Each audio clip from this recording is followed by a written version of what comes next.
أعوذ بالله من الشيطان الرجيم بسم الله السلام عليكم ورحمة الله وبركاته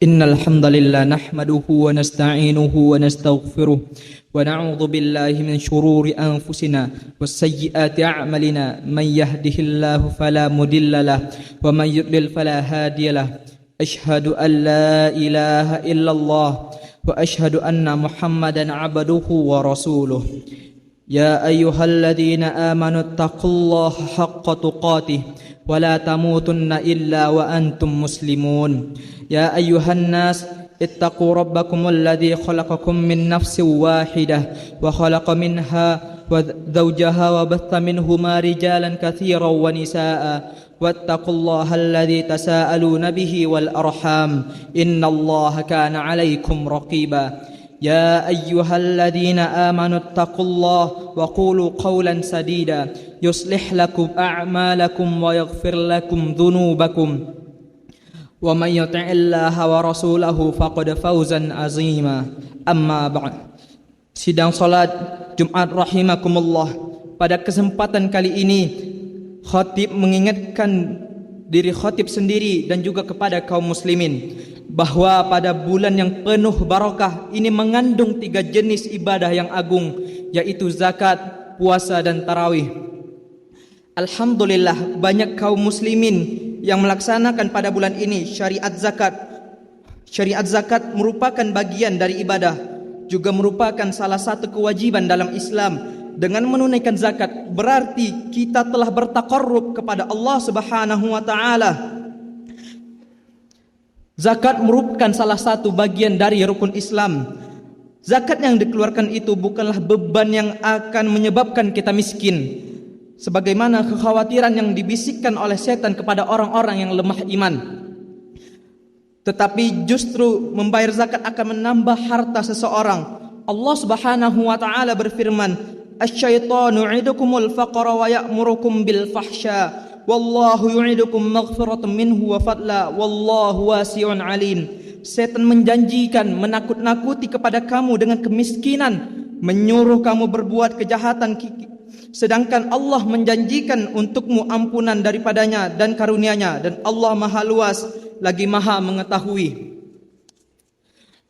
Dan perumpamaan orang-orang yang membelanjakan harta karena mencari keridaan Allah dan untuk keteguhan jiwa mereka seperti sebuah kebun yang terletak di dataran tinggi yang disiram oleh hujan lebat. Maka kebun itu menghasilkan buahnya 2 kali lipat. Jika hujan lebat tidak menyirami, maka hujan gerimis pun memadai.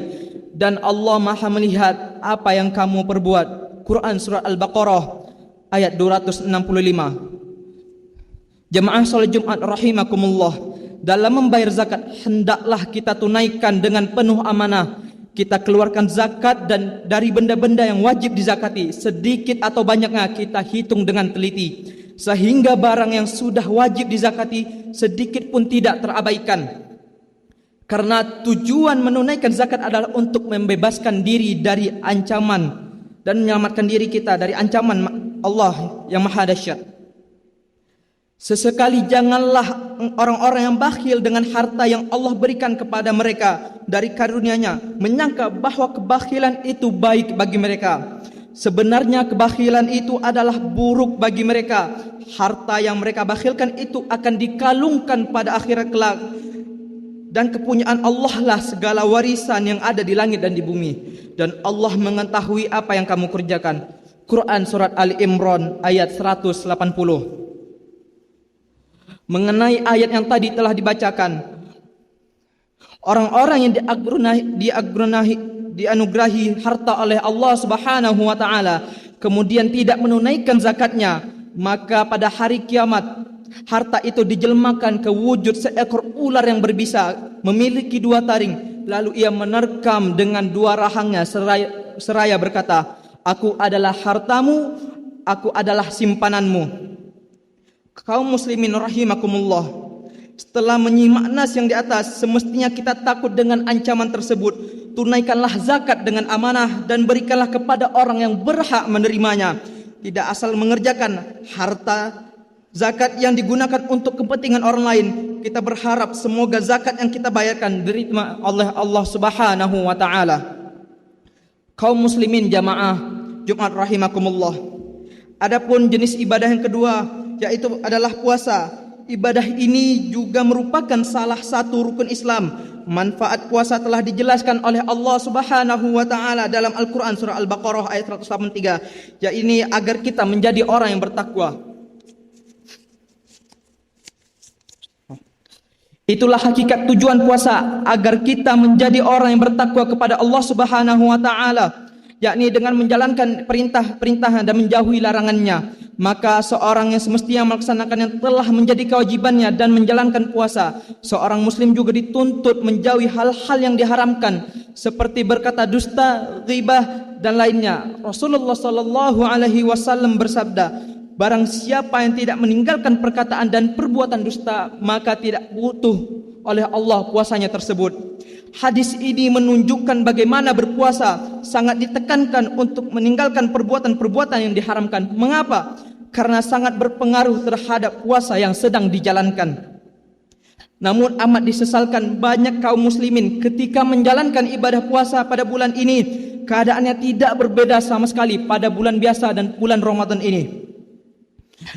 Ada di antaranya yang tetap saja menganggap remeh kewajiban-kewajiban atau tetap saja melakukan perbuatan-perbuatan yang diharamkan. Sungguh sangat disesalkan seorang mukmin yang berakal, ia tidak akan menjadikan hari-hari puasanya sama dengan hari-hari yang lain. Semoga Allah Subhanahu wa taala menjadikan kita termasuk orang-orang yang menunaikan ibadah puasa dengan benar, dan semoga puasa yang kita lakukan diterima oleh Allah Subhanahu wa taala. Aqulu qawli hadza astaghfirullah li wa lakum wastaghfiruhu innahu huwal ghafurur rahim. Allahumma salli wa sallim wa zid wa di'anim wa tafaddal wa barik bi jalalika wa kamalika ala zaini ibadik wa ashrafi ibadik Sayyidina wa maulana Muhammad wa ala alihi wa sahbihi wa sallam wa radiyallahu tabaraka wa ta'ala kulli sahabati rasulillahi ajma'in.